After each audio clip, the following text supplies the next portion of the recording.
سلام خدمت دوستای عزیزم، امیدوارم که عالی باشین و همیشه در مسیر رشد، نور و آگاهی باشین. امروز من اینجام که خودم رو معرفی کنم، هدفم رو معرفی کنم، اینکه برای چی اینجام. من لیلا نوری هستم، مربی عزت نفس و توسعه فردی و کاملا تخصصی فقط روی عزت نفس و توسعه فردی خانوما در حال حاضر دارم کار میکنم. و من یه جایی تو زندگیم، توی حوزه آموزشی خودم، تو حوزه زندگی خودم دیدم که خب من اگر تو زندگیم یه چیزایی رو ندارم و توش موفق نیستم، دلیلش اینه که من فقط مسیر رسیدن به اون خواسته ها رو بلد نیستم. که خب رفتم آموزش دیدم، تخصص گرفتم، به خودم کار کردم و یه جایی متوجه شدم که اصلا این رسالت منه. معلمی رسالت منه.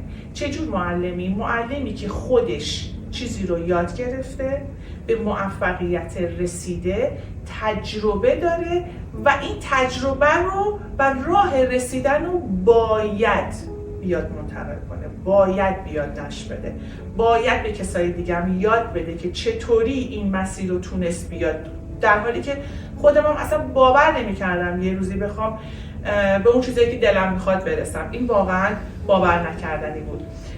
توی مسیر کاریم تونستم که حتی اینم بگم، باور کنین من اصلا بهش فکر نکرده بودم که بخوام یه روزی نویسنده یه کتاب بشم و توی این مسیر تونستم یک کتاب چاپ کنم، چگونه خودمون رو دوست داشته باشیم. واقعا همه چی از همینجا شروع میشه، چجوری خودمون رو دوست داشته باشیم، که من اومدم خیلی تخصصی روی عزت نفس کار کردم. و از یه جایی توی مسیر کاریم، تو مسیری که داشتم مشاوره میدادم و شاگردای زیادی که باهاشون همکاری داشتم، آموزش دیدن، نگاه کردم خب ما 3 محور اصلی داریم تو زندگیمون: سلامتی، بحث رابطه و بحث مالی. خب ما داریم خب روی سلامتی روانمون، وقتی سلامتی روان رو کار کنیم، ناخودآگاه ما سلامتی جسمیمون هم به دست میاریم. و از یه جایی دیدم که خب رابطه هم اگر خوب باشه، همه چی خوب باشه، بحث مالی خیلی بولده. و اینجا جایی بودش که من تخصصش رو نداشتم. من میتونستم این عزت نفس رو یاد بدم که بره دنبال کار و مستقل بشه، اما اینکه چجوری کسب و کار را بندازین، که چجوری بخوایم کار کنین، اینو حقیقتش اینه که تو تخصص من نبود. حتی خود من به مشکل خوردم و چون همیشه تو مسیر آموزش بودم و اینو یاد گرفتم که اگر کاری رو خوب پیش نمیره، دلیلش اینه که تو تخصص اون کار نداری. و من گفتم اینو یاد گرفتم و اومدم از متخصص کسب و کار کمک گرفتم و با خانم سحر فتاحی عزیزم که الان دوست صمیمی هم هستیم باهاش آشنا شدم و ازشون کمک گرفتم و خب باز هم خیلی رشد کردم. و از اونجایی که همیشه این نیت رو داشتم، خود من اومدم به سحر جون پیشنهاد دادم که میتونیم با هم همکاری داشته باشیم توی مسیر خودمون، تو هدف خودمون، با هم این همکاری رو یک جور دیگه هم ادامه بدیم. یعنی اینکه بیایم اون چیزایی رو که بلدیم رو به کسای دیگه مشترکاً آموزش بدیم. و اومدیم توی یوتیوب به خاطر اینکه اینجا فضایی بودش که ما تایم داشتیم بتونیم راحت آموزش بدیم و حرفمون رو بگیم دیگه. واقعا این اینستاگرام، چون ما اونجا فعالیت داریم، بعد تو این اینستاگرام بیشتر از 1 دقیقه 2 دقیقه نمیتونی صحبت کنیم. حالا امروز اینجا هستیم در خدمت شما دوستان که من از خانم فتاحی هم خواهش کردم که بیان و راجع به بحث فروش حالا خودشون رو معرفی کنن و اینکه چه کاری میتونیم با هم دیگه انجام بدیم. ممنونم ازتون. امیدوارم که شما هم همیشه عالی باشید. منم سلام میکنم خدمت همه دوستان. امیدوارم که شما دوستانم در سلامت و تندرستی کامل باشید. با صحبت‌های شما کاملا موافقم. ممنونم که این توضیح کامل رو دادین.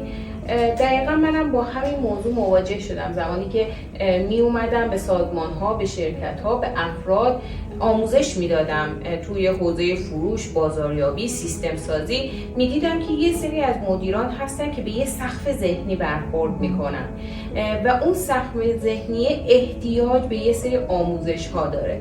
حالا اسمش اومده تغییر کرده، مثلا اسمش اومده رشد یک مدیر، توسعه یک مدیر، توسعه یک بیزینس توسط یک مدیر.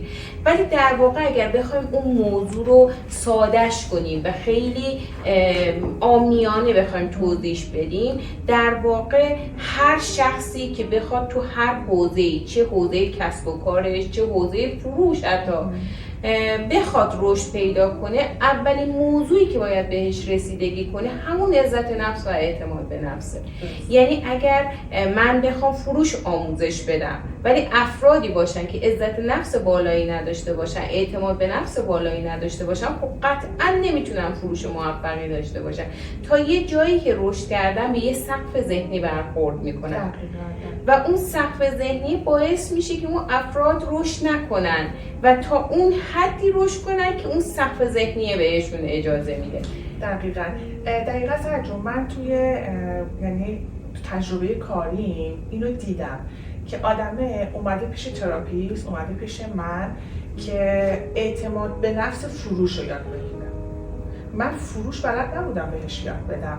بهش میگفتم خب تا الان با مشتریت مثلا روبرو میشی، خب باید این چجوری خودتو پرزنت میکنی؟ گفت هیچی، در همینجوری میگم. حالا شما خیلی بهش برخوردین قطعا، که گفته من روم نمیشه اصلا محصولم رو معرفی کنم. خب من آره رو عزت نفسش کار کردم، اینکه نترسه، خودش رو واقعا قبول داشته باشه. و حالا یه سری تروماها میاد بالا که ما عزت نفسمون رو از دست میدیم دیگه. خب برمیگرده حالا اون بحثای روانشناسی که وای حالا چه اتفاقایی تو زندگیش افتاده و این سرکوب شده، حالا امروز نمیتونه. خب اینم یه بحث تخصصی داره.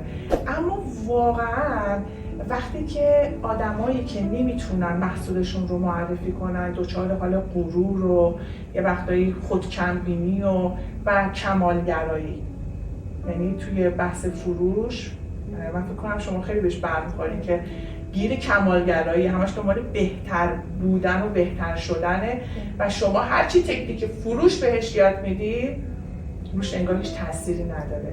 حالا من تو حوزه من که خود منم این اتفاق برام افتاد، مدرس عزت نفسم، دارم عزت نفس به همه یاد میدم، اما توی فروشم مشکل خورده بودم. چرا؟ حالا اینجا دیگه تخصصی بحثای تکنیک های فروش یا اصلا کسب و کار باید چیکار کنی، چجوری سیستم سازی کنی و داستانای خودش، این دوتا به شدت به هم مربوطه. و وقتی که من با سرجون با هم دیگه همکاری کردیم دیدیم ما واقعا به هم دیگه به شدت نیاز داریم، دوتا مکمل هم دیگه و این تصمیم گرفتیم که با هم دیگه بتونیم دوتا بال قوی بشیم، مشترک بشیم و بتونیم تو این مسیر به آدمایی که واقعا دوست دارن رشد کنن کمک کنیم. و یه نکته دیگه من بگم خدمتتون در رابطه با فروش، افرادی که وارد حوزه فروش میشن فکر میکنن که فروش یه موضوع ذاتیه، یعنی من خوب حرف میزنم، بیانم خوبه، میتونم سریع ارتباط برقرار کنم، پس میتونم یه فروشنده خوب باشم، در صورتی که این مورد واقعا مورد اشتباهیه. فروشم مثل هر موضوع دیگه‌ای باید آموزش بابتش ببینی و این آموزش دیدنه که باعث میشه که سطح آدما داخل فروش رشد پیدا کنن. این موضوعی نیست که من بگم من ذاتی میتونم یه فروشنده باشم، نه، این کاملا اشتباهه و این موضوع کاملا رد شده و باید تکنیک‌های فروش رو یه فرد یاد بگیره که بتونه یه فروشنده قوی و موفقی داخل کارش بشه. همونطور که یه فردی برای اینکه توسعه پیدا کنه، عزت نفس و اعتماد به نفسش رشد پیدا کنه، باید بره اون تکنیک‌های عزت نفس و اعتماد به نفس رو یاد بگیره و مدام تمرین کنه تا اون براش ثابت بشه. و موضوع دیگه بحث باورهای اون آدمه. ببین مثلا هم خودش برخوردی هم من، اینکه طرف آرتیسته، عشقش اینه که نقاشی بکشه. یه جایی ما میگیم شما برین دنبال رسالتتون، ببینین برای چه کاری آفریده شدین. مثلا طرف میگه من عاشق نقاشیم، من دوست دارم نقاشی بکشم، اما حوزه کاریشو نمیشناسه. میگه که خب من که نمیتونم از این مسیر پول در بیارم. یا جوانایی که همین الان پشت صحنمون هم هستن توی سن مثلا 17-18 ساله، باورش اینه که من تو این سن نمیتونم موفق باشم. چرا نمیتونم موفق باشم؟ همین الان داره کار میکنه، اون تو باور ذهنی و اون پول مالیش دیگه ضعیفه، باور نمیکنه که تو این سن بتونه پول در بیاره. این بحث باوران جلوی فروش رو میگیره دیگه، نمیذاره تو بتونی راحت بفروشی، چون سقف ذهنی اگه داشته باشی اجازه نمیده ازش عبور کنی. دقیقاً با مواردی که شما اشاره کردین بهشون کاملا موافق هستم و اینا یه سلسله مراتبی از آموزش رو میخواد که توی این مسیری که کنار هم دیگه هستیم میتونیم به مخاطبامون این آموزش ها رو بدیم و ما این قول رو به مخاطبامون میدیم که از این به بعد بیایم مستمر و از همون جایی که نیازه شروع کنیم پله پله و تکامل رو طی کنیم و آموزش ها رو آروم آروم یاد بگیریم. امیدوارم که خیلی موفق باشیم. ممنونم. مرسی. خدا نگهدار.